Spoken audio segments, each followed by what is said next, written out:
Hello and welcome. My name is Meepolis, they, she, he, and this is Literally Graphic. And today I'm flipping through a comic anthology, Anything That Loves, Comics Beyond Gay and Straight, published by First Northwest Press in 2013, and edited by Charles Zan Christensen, forward by Carol Queen, PhD, and end papers by John Lustig. On the back cover, this book is categorized as for mature readers. As with most anthologies, it's a bit hard to note everything that happens, but to try, I would note nudity, sex, infidelity, biphobia, and transphobia. And the tone of the stories runs the whole gamut. I was actually surprised that the collection was only 10 years old. I originally read it back in 2016 and had it grouped in my mind with some other comics from the 2000s or something. Going slightly out of order, I'm going to jump straight to keywords and synopsis and then go on to creator profiles and commentary on contributions as I feel inspired. Keywords: coming of age, little boxes, dichotomies, breaking binaries, change, love, connection, creativity, community, relationships, and family. Flipping the book over, we have the following synopsis, quote, "For all their differences, gay and straight people are often united in their problems with bisexuality.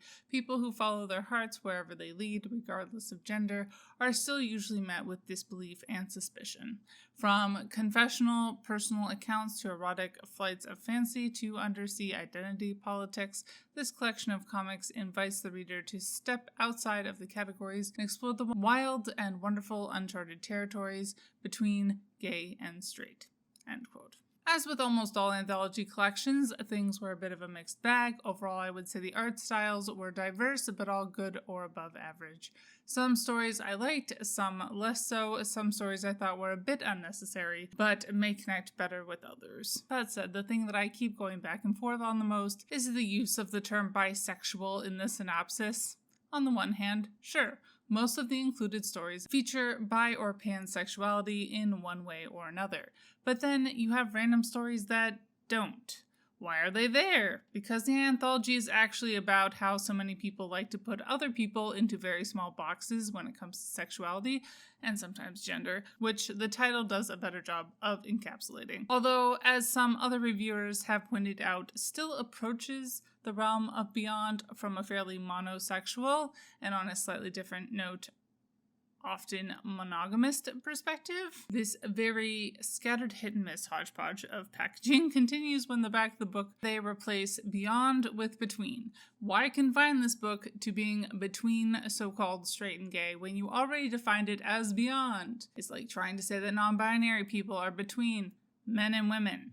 But moving right along to the entries and creators. Of course, the first person featured in this anthology is one Kate Leth, who I will admit to avoiding since 2016 or so. Y'all could do your own Googling. TLDR, they have offended and hurt a seemingly ever-growing number of people without apology, among other things. Story number 2 is a personal narrative that highlighted a lot of the ways bi people get used and fetishized. Quote, Agnes Kazaja graduated with a BFA in illustration in 2006 and has been making comics ever since. Her work ranges from serious narrative fiction to horror camp to autobiographical. She lives in San Francisco with friends and 2 cats. End quote.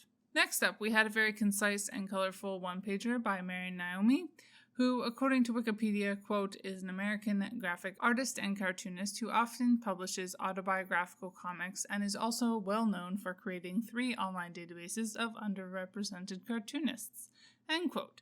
She has also written Kiss and Tell, a romantic resume ages 0 to 22, and Turning Japanese, that I'm also definitely interested in picking up. Entry number 4 continues the personal narrative streak with the focus shifting a bit more to being on gender in a way that I liked. Alex Dam, according to their website, quote, is a cartoonist, performance artist, and teacher. They love translating stories from their daily life into strange diagrams, tactile comics, and audience interactive experiences. End quote. 5 is our first group effort with a creative team made up of Josh Trujillo, who has gone on to write many other things, including Adventure Time Comics and The Flash, Dave Valeza, illustrator behind An Elegy for Amelia Johnson, which I rated 2 stars back in 2014, and Zev Shevat, who, according to their Twitter, is an animated filmmaker, writer, and college professor. I really liked the way color was used in this story, and it really made the entry stand out. Next, Ashley Cook and Caroline Hobbs got bonus points for the most fantastical premise in this largely contemporary and nonfiction collection. The former, quote, lives in the wonderfully geeky city of Seattle, where she writes about comics, tabletop RPGs, story games, and video games, end quote. And the latter, quote, in addition to painting whimsical sea creatures, Caroline enjoys teaching English, playing story games, and making terrible puns. End quote. Bill Rundry's memoir short, quote, Orientation Police is one of those entries that feels really out of place if you see this as a strictly bisexual anthology, but makes more sense under the wider umbrella of people putting other people into very arbitrary and small boxes because of transphobia. The 8th entry, Comics Made Me Queer, is another coming-of-age entry, this time by Lena H. Chandok, quote, a Pennsylvania-born, California-raised, Vermont-educated queer cartoonist. She graduated from the Center for Cartoon Studies in 2011 and currently lives in Brooklyn.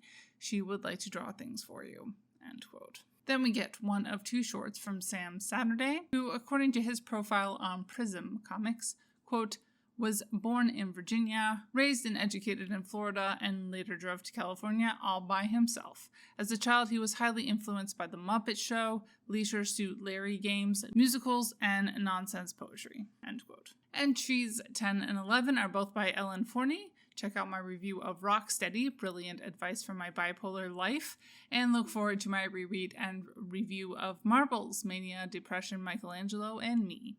Entry 1 is a short one-pager giving advice on threesomes, followed by a few pages of irreverent and playful posters. Entry 12 was one of my least favorite entries. According to the biography section at the back of the anthology, Maurice Velicoupe, quote, wishes desperately he was bisexual. Alas, he's a regular old everyday gay. He's also an illustrator and comic artist whose work has appeared in everything from Vogue to The New Yorker, end quote. And I would like to note that this particular story, while aiming to be a fun romp, did feel more than a little orientalist. Entries 13 and 14 are both one-pagers dealing with people's need to categorize things. Creative number 1, Stasia Burrington describes herself as, quote, a full-time artist/illustrator. Her passions lie in the arts in all forms: experimental, cooking, camping, theology, and science fiction, fat nerdy science books, coffee, and ice cream, end quote. Creative behind one-pager number 2, Kevin Bowes, perhaps gets a trophy for the most needlessly edgy-sounding bio in the book. Quote, politically correct means not funny, but after 30-plus years of professional and hobby cartooning, he hasn't been arrested yet, end quote. Entry 15 is another coming of age and coming to terms in the face of biphobia,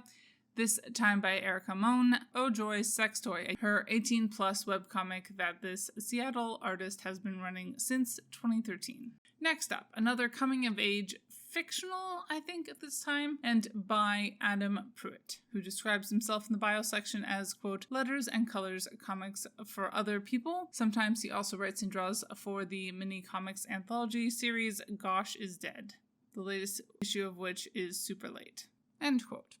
Entry 17 is a sexy tale of subverting expectation by one Jason A. Quest, who, according to their website, quote, jack of all trades, master of nuns. In addition to my mundane full-time day job, I am a part-time heretic and a part-time pornographer.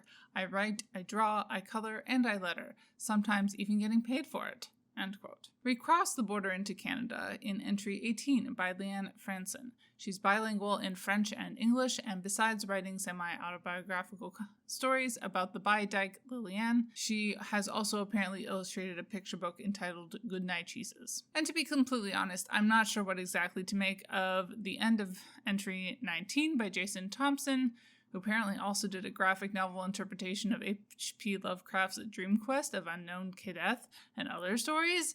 Ugh, Jumaine El Hashel, apparently their partner, who also collaborated with them on Cartooner, the Fast and Furious game of drawing comics, and Vanessa Gillings, who describes herself on Twitter as, quote, illustrator, author, and Fox enthusiast, end quote. Entry 20 is by New Zealand queer trans guy Sam Orchard. I enjoyed their colorful style and character designs. Entry 21 is another story that stands out, but seems odd if the premise of the anthology is bi/pansexuality, created by Powflip, who according to their Patreon is currently working on a, quote, BL comic. Help, my roommate is hot, about two college roommates who hate each other falling in love.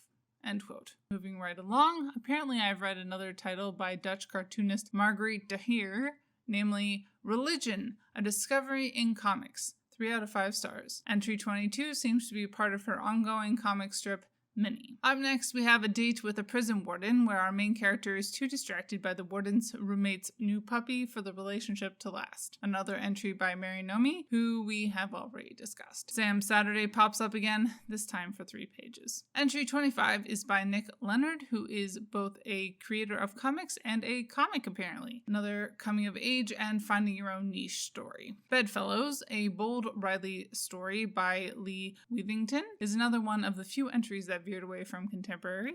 They have also apparently appeared in Smut Puddlers, and according to their website are the submissions manager and editor now at Northwest Press. Conley Smith was on colors, and letters for this entry were done by Jess David Morgan. Entry 27 is another few pages by Kevin Bowes, previously discussed. Entry 28 by Melania reminded me of the fun fact that apparently all of a person's eggs are not already formed before they are born. Otherwise, apparently they ended up marrying their colorist for this entry, who they met through this project. Fun! Moving right along, The Walk by Randall Kirby tries to sort out the differences between pan and bisexuality, and sensibly, in my opinion, largely gives up. Although I did laugh at the rearrangement of the alphabet mafia ending up with gay bacon, lettuce, and tomato sandwich. He apparently also does work on the online comic anthology Young Bottoms in Love. Entry number 30 is another autobio coming-of-age comic entitled Welcome to My Queer Career in the Comics by Roberta Gregory, who apparently also contributed to another comics anthology I recently reviewed entitled Menopause,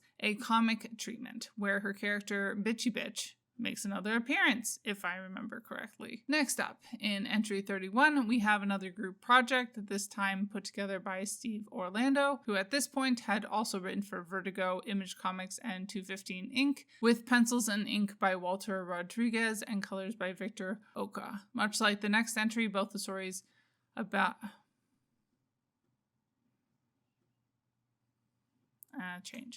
Much like the next entry, both these stories are about incredulous monosexuals being biphobic. Fun times! The second to last entry we have is by Tara Madison Avery, who also appears to have contributed to my previously reviewed trans anthology, We're Still Here, an all-trans comics anthology, 5 out of 5 stars, with colors by Mike Sullivan, who appears to be creating Universe 444 / the Sullyverse over on Patreon. And to conclude, we have No Big Deal by Amy T. Falcone, someone who at this point was helping run 2 webcomics and had appeared on Penny Arcade's webcomic competition Strip Search. Wrapping things up, I can definitely appreciate how this book would have hit me back in 2016, although now I feel like dropping it a star to 3 out of 5 stars. Could also use more racial diversity and maybe a dash of disabled creator representation. Bye y'all, keep reading and organize to end capitalist oppression. And as always, Literally Graphic is created on land that should be given back to the traditional landholders, which in this case is, to my knowledge, the Mississaugas of the Credit First Nation, non-Anishinaabe people, the Haudenosaunee Confederacy, and the Huron-Wendat Nation.